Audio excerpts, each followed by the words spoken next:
আজকে বিশাল ভাই একটু ক্যামেরা অন করছে না। এর আগে অনেকবারই ঠাকুরের দয়ার কথা বলেছি, ক্যামেরা অন করেই বলেছি।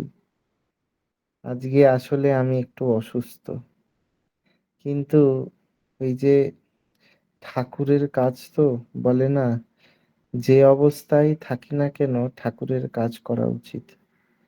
ঠাকুরের কাজ করলে মনে জোর পাওয়া যায়, শান্তি পাওয়া যায় এবং বাঁচার আশাটা আরো বেড়ে যায়। তো আজকে তার দয়া আমি আপনাদের সামনে হয়তো কথাটা বলতে পারছি। কেন এই কথা বললাম, কেনই বা এই কথা বলছি, এগুলোই সৎসঙ্গের শেষে বুঝতে পারবেন। কিছুদিন আগে পরমপিতার অসীম এক দয়া আমার জীবনে ঘটে গেছে। আমি একটি গুরু ভাই, আমাদের হাওড়া জেলায় তিনি থাকেন, একদিন ফোন করেছিলেন তিনি খুব অসুস্থ, আমার কাছে একবার দেখাতে আসবেন। আমি তখন বললাম, আগে নিশ্চয়ই গুরু ভাই অসুস্থ, আমার কাছে নিয়ে আসুন, আমি দেখে দেব। তো তিনি যখন আমার কাছে নিয়ে এসছেন, আমাকে অনেক তথ্যই তিনি লুকিয়েছিলেন, তিনি আমাকে বলেননি। আমি নর্মাল যেভাবে একটা পেশেন্ট দেখতে হয় দেখলাম, দেখে টেকে আমি তাকে আমার আন্ডারে কিছুদিনের জন্য ভর্তি নিলাম। তিনি সৎসঙ্গী বটেই, কিন্তু তিনি ঠাকুরকে ধরে চলেন না। কেন এই কথা বললাম, এই ঠাকুরের কথা অনেকেই বলে দেখবেন, কিন্তু আসলে মানুষ কিন্তু ঠাকুরকে নিয়ে চলে না। তো আমি যখন প্রথম তাকে প্রশ্ন করেছিলাম যে দাদা আপনি মদ খান, আগে না আমি তো সস্তনী পালন করি, আমি মদ খাই না। অথচ পরে তার মা আমাকে বললেন যে দাদা কি বলবো, ইদানিং এসে এত মদ খাওয়া শিখে গেছে, প্রত্যেক দিন মদ খেয়ে বাড়ি আসে, হঠাৎ করেই জন্ডিস বাঁধিয়েছে কোথার থেকে, এত শরীর খারাপ। আমি খালি 5-7 মিনিট ভাবনা চিন্তা করলাম যে মানুষ কতটা কেমন হতে পারে। আমরা ভয় করছি কি যে আমাদের জীবনে অসুখ বিসুখ আসছে, কিন্তু আমরা ভয় করতে ভুলে যাচ্ছি যে আমার প্রিয় পরম যে মাথায় আছে তাকে আমি ফাঁক দিচ্ছি। যাই হোক, সে আমাকে অনেক তথ্যই লুকিয়েছিল। সেই পেশেন্টটাকে দেখার পর থেকেই আমি হঠাৎ করে সেদিন রাত থেকেই হালকা হালকা অসুস্থ হতে শুরু করেছি। আমি হয়তো ভাবলাম যে এমনি নর্মাল হেডেক ফিভার হচ্ছে, ওয়েদার চেঞ্জ হচ্ছে, সবারই হচ্ছে, আমারও হচ্ছে। তা আমি ওষুধ একটা দুটো খেলাম, খেয়ে সেদিন রাতটা ভাবলাম যে যা হোক করে সেদিন রাতে একটু রেস্ট করি। কিন্তু সেদিন রাত 3টের পর থেকে হঠাৎ করেই আমার টেম্পারেচার 104, 105, এবং শুধু টেম্পারেচার নয়, অসহ্য আমার পেটে যন্ত্রণা। আমি আর কন্ট্রোল না করতে পেরে লাস্টে আমি সিস্টারকে ডেকে হাতে একটি চ্যানেল করলাম। চ্যানেল করে আমি ওকে বললাম যে আমাকে ইনজেকশনস গুলো দাও। যখন ইনজেকশনস গুলো দিল, কিছুক্ষণের সময় আমার যন্ত্রণাটা কম ছিল, তার কিছুক্ষণ পর থেকে আরো যন্ত্রণা বেড়ে গেছে। এবার আমি একটু ভয় পেয়ে গেছি যে আমার তো এমন হওয়ার কথা না। আমি একজন সস্তনী মানুষ, সস্তনী পালন করি, মদ মাতাল নয়, তাহলে এমন পেটে অসহ্য যন্ত্রণা কেন? আমি একটু রিমাইন্ডে ঠাকুরের নাম করতে বসলাম। সকালবেলা ওই 3:30, 4টের সময় নাম করছি। করতে করতে হঠাৎ করে আমি দেখলাম ওই পেশেন্টের কথাটা আমার মাথায় ভেসে উঠছে। আমি সঙ্গে সঙ্গে ওর পুরো ডিটেলস রিপোর্টটা আনতে পাঠালাম। যখন আমি দেখলাম যে ওই পুরো পেশেন্টের ডিটেলস রিপোর্ট, আমি রিপোর্ট দেখার পরে আমি অবাক হয়ে গেলাম। তার হেপাটাইটিস পজিটিভ আছে, ভাইরাল হেপাটাইটিস পজিটিভ। আমি অবাক হয়ে গেলাম যে সে আমাকে একবারও জানালো না বিষয়টা। এবার আমি তো পেশেন্ট খালি হাতে দেখেছি। আমি ঠাকুরকে নিবেদন করছি, হে পুরুষোত্তম, যদি এটা সত্যি হয়ে থাকে তাহলে আমিও তো অসুস্থ হয়ে পড়ব। আমাকে তো সে জানায়নি ঠাকুর, আমার তো দোষ নয় ঠাকুর। এ কথা ঠাকুরকে বলছি আর আমার যন্ত্রণা হয়েই যাচ্ছে। সকালবেলা আর্লি মর্নিং এ যখন উঠলাম, উঠে যখন রিপোর্ট গুলো করতে পাঠালাম, আমি কি বলবো, আমি রিপোর্ট গুলো দেখে নিজেই অবাক হয়ে গেছি। আমার বিলিরুবিন 10+, ইউএসজি তে নানা প্রকারের সমস্যা, তারপরে আরো অনেক কিছু এলো। একটা পেশেন্টের ছোঁয়াতে কত কিছু হতে পারে, ঠাকুরের কত কিছু বলা আছে। আমরা কেন কিছু বলি না, ওই যে ঠাকুর শুধু বলেছেন, করি না, মানি না। হয়তো আমিও নেগলেক্ট করেছি, আমিও সদাচারটা পালন করিনি সেই সময়টুকু। আমারও ভাইরাল হেপাটাইটিস পজিটিভ। এবার আমি তড়িঘড়ি সব রিপোর্ট পাঠালাম। জ্বর কমছে না, পেটে ব্যথা কমছে না, তারপরে বিলিরুবিন কমছে না, বিলিরুবিনও বাড়ছে। আমি শুধু ঠাকুরকে বলছি যে ঠাকুর, তোমার দয়া তো সব সম্ভব হয়, তাহলে কি এটা সম্ভব হবে না ঠাকুর? তুমি চাইলে তো সব পূরণ করতে পারো। আবার মাঝে মাঝে ভাবছি, ঠাকুর এটা কি হয়ে গেল, কেন হয়ে গেল? আমি তো কোনোদিন ভাবিনি ঠাকুর এরকম হয়ে যাবে। এই কথা বলছি আর ঠাকুরের কাছে অনেক প্রশ্ন করে ফেলছি। একটু রাগ দেখিয়ে ফেললাম ঠাকুরকে সেদিন, বলেও ফেললাম, তোমার ছাড়া তো কিছুই বুঝি না, অথচ আমারই এমন হলো ঠাকুর। এই কথা ঠাকুরকে বলছি আর ঠাকুরের ওপর রাগ করছি। তারপর নিজে নিজেকেই সান্ত্বনা দিচ্ছি, নিজেকেই বোঝাচ্ছি, দেখ, হয়তো আরো অনেক কিছু হতে পারতো। ঠাকুর ছিলেন তাই হয়তো এইটুকুনির ওপর দিয়ে গেল তো গেল, এবং খুব দ্রুত আমি নিজেকে বুঝতে পেরেছি যে আমার সমস্যাটা কি। এই কথাগুলো ঠাকুরকে আবার বলছি, নিজেই বলছি ঠাকুরকে, ঠাকুর, তাহলে হয়তো তুমি ছিলে তাই আমি আর্লি এটাকে ডায়াগনোসিস করতে পেরেছি। বলতে বলতে ঠাকুরকে বলছি আর নিজেকে সান্ত্বনা দিচ্ছি। কিছুক্ষণ পরে এমনই আমার পরিস্থিতি হয়ে যায়, আমি আর বিছনা থেকে উঠতে পারছি না, স্যাচুরেশনও ড্রপ করছে। আমাকে তড়িঘড়ি আমি হসপিটাল থেকে রেফার করে কোঠারি মেডিকেল সেন্টার কলকাতায় ভর্তি করা হয়। যখন ওখানে পৌঁছেছি, কি বলবো, সত্যি ঠাকুর ছিলেন তাই আজ আমি আবার এখানে ইষ্ট প্রসঙ্গ করতে পারছি। ঠাকুর যদি না থাকতেন তাহলে হয়তো আমার বাঁচার কথা না। কোঠারিতে যখন পৌঁছেছি, আমার পিটি আয়নার মোর দ্যান নর্মাল। পিটি আয়নার একটা রিপোর্ট হয়, সেই রিপোর্ট কি করে, যদি ব্লাড কমে যায় বা প্লেটলেট সেগ্রিগেশন এগ্রিগেশন হয় না, তখন ওই এফএফপি বলে সাদা রক্ত দিতে হয়। আমাকে ডাক্তার ওখানে দেখে সঙ্গে সঙ্গে বলল, ইমিডিয়েট ওনাকে 3 বোতল করে 3 বার রক্ত দিতে হবে আজকে, এবং এটা 5 দিন দিতে হবে। মানে 9টা করে রক্ত 5 দিন দিতে হবে। আর পেশেন্ট খারাপ আছে, পেশেন্টকে অ্যাডমিট করুন, কিন্তু কোনো গ্যারান্টি দিতে পারবো না। আমি ওনাকে বলছি, গ্যারান্টি কে দেয়? ঠাকুরের দেয়ার জিনিস তিনি যদি নিয়ে যেতে চায় নিয়ে যাবে, অত ভেবে লাভ নেই। আপনি চিকিৎসা করেন। চিকিৎসা আমি জানি, এর বাইরে কোনো চিকিৎসা নেই। উনি যেটা বলছেন আমি এটাই জানি, কিন্তু এই যে বলে না, ভরসা, কার প্রতি নির্ভর হব, কার প্রতি ভরসা হব।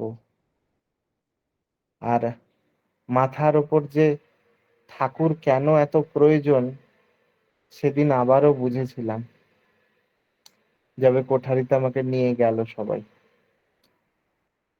সবাই আমাকে বলছে তুই চিন্তা করিস না, ভালো হয়ে যাবি, তুই চিন্তা করিস নি, ভালো হয়ে যাবে। আর আমি আমার ঠাকুরের দিকে তাকাইয়া বলছি, ঠাকুর হব তো, নাকি এই আমার কাজ শেষ, এবার আমাকে চলে যেতে হবে? এই কথা ঠাকুরকে বলছি আর নিজেকে সান্ত্বনা দিচ্ছি যে দেখ, ঠাকুরের ইচ্ছা ছাড়া তো গাছের পাতা নড়ে নে, তা এত কিছু ঘটনা এত খুনের মধ্যে ঘটে গেল, তাহলে নিশ্চয়ই ঠাকুর হয়তো চেয়েছেন এবার তোর যাওয়ার বেলা এসছে, তাই তোকে চলে যেতে হবে। কিন্তু ওই যে বলে না, প্রশ্ন প্রশ্নর হোক যুক্তি সরে, তোমার ব্রত করব পালন মরণ স্তব্ধ করে। ঠাকুর আছেন। আমি সব সময় নিজের জীবন দিয়ে বুঝেছি, আবারও বুঝলাম, সেদিনও বুঝলাম, যে মালিকের দয়া, মালিককে, মালিক না থাকলে হয় না। জীবনে মালিক থাকা খুব দরকার। একজন কর্মচারী যখন কাজ করে, সে সবসময় ভয়ে ভয়ে কাজ করে। মালিক যদি কিছু বলে তাহলে কাজটা চলে যাবে, আর মালিক যদি ধরে ফেলে তাহলে হয়তো মালিক বকাঝকা করবে। ওই ওই ঠিক একই সিচুয়েশনে আমরাও ফেঁসে আছি। আমার জীবনে একজন মালিক আছে, যে যদি আমাকে ধরে ফেলে বা যে আমাকে বকাবকি করে, তো আমার জীবনের যিনি মালিক তিনি হচ্ছেন শ্রী শ্রী ঠাকুর। এত সহজে কি আমার প্রাণটা যেতে দেবে? তাই মনে হয় যখন ব্লাড দিতে স্টার্ট করবে, আমি বললাম একটা কথা বলবো ডাক্তার বাবু, আমিও তো একজন ডাক্তার, আপনি আর একবার রিপিট ব্লাড টেস্ট পাঠিয়ে তারপর আমাকে ব্লাড দিন।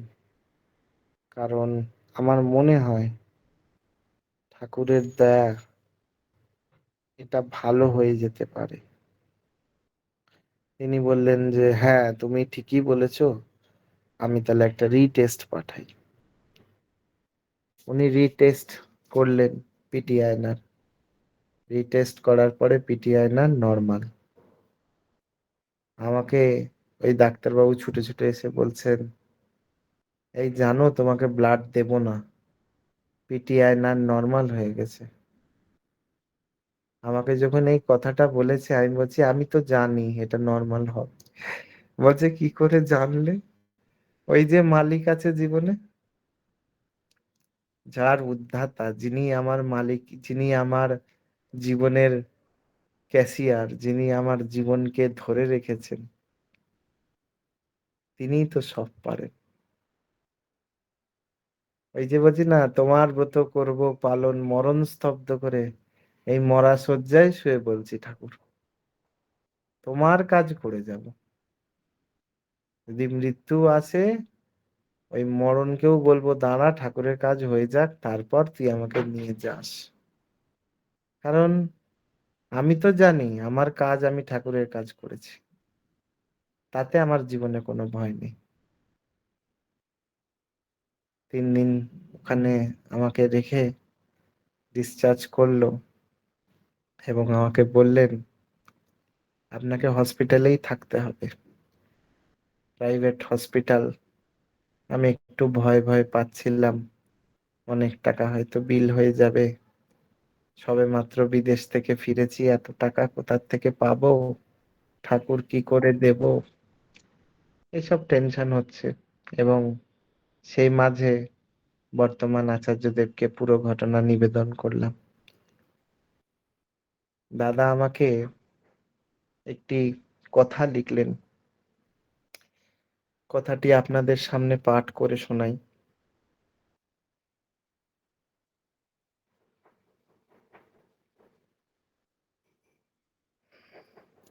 আগে আমার বিলিরুবিন হাই পাওয়া গেছে। তারপর পুরো ঘটনাটা লিখেছি। লেখার পরে দাদা আমাকে একটি ছোট্ট কথা লিখলেন। আমি কথাটা শুনে খুব অবাক হয়ে গেলাম, হাসিও পাচ্ছে, আবার একটু আনন্দও হচ্ছে। তিনি লিখলেন, সকালে লুচি, দুপুরে ফ্রাইড রাইস, বিকালে রোল, আর রাতে পরোটা। ছোট স্ন্যাক্স হিসাবে মাঝে মাঝে চিপস, বার্গার, পিৎজা খাওয়া যেতে পারে। আর হ্যাঁ, কোল্ড ড্রিঙ্কটা যেন অবশ্যই ভুলে যেও না। কথাটা শুনে এত হাসছি, কিছু আর বলার নাই। তারপরে আমাকে বললেন পুরোপুরি সেদ্ধ খাওয়ার কথা, এবং বললেন ঠাকুরের নাম আর ঠাকুরকে নিয়ে চলা আর ঠাকুরের কাজ। তোমার আজ থেকে কি কাজ জানো? জি আগে বলেন। ওই বেড থেকে যে সিস্টাররা তোমার আশেপাশে আছে তাদেরকে ঠাকুরের কথা বলা এবং ঠাকুরের যাজন করা। আমি খালি ভাবছি যে আমি ভেবে ভেবে অসুস্থ হচ্ছি যে আমার কি হবে কি হবে কি হবে, আর তিনি আমাকে একটা কাজে লাগিয়ে দিলেন যে আমাকে কোন কাজটা করলে তার কাজ করা যাবে। ঠাকুর না সত্যি দয়াময়, তিনি পারেন মানুষকে ফিরিয়ে দিতে। আজকে প্রায় 8 দিন হয়ে গেল, আগের থেকে অনেক ভালো আছি। একটু পরে আয় মা, আমি বলে দিচ্ছি একটু পরে।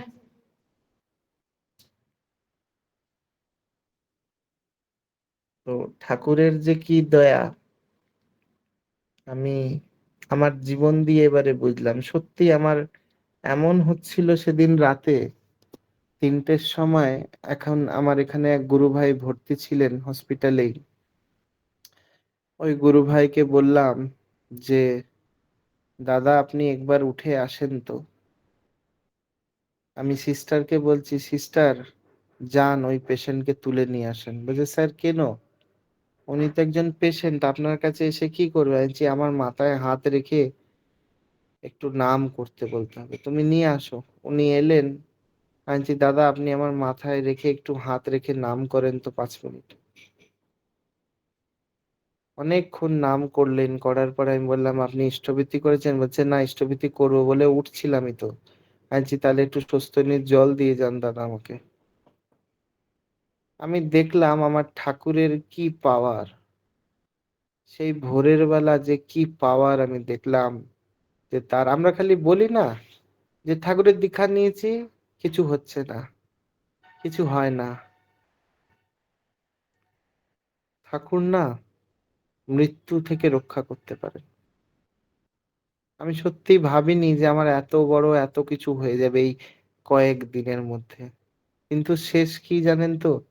শেষের সময় একটাই জানি, যে দিনের শেষে আমার মালিক আছে যিনি আমাকে ঠিক রক্ষা করে নিয়ে যাবেন। এই যে দেখবেন একটা বড় ডিয়ার, একটা বাচ্চা ডিয়ার যখন বাঘেদের চঙ্গুলে পড়ে যায়, তখন মাটা কি করে? বাচ্চাকে বাঁচানোর জন্য সে নিজের জীবনটাকে যতটা এরপরে উৎসর্গ করে দেয়। আজকে আমার ঠাকুর আমাকে রক্ষা করার জন্য, আমার মালিক সব পরিস্থিতিতে এসে আমাদের কাছে দাঁড়ায়। কিন্তু আমরা চিনতে পারি না।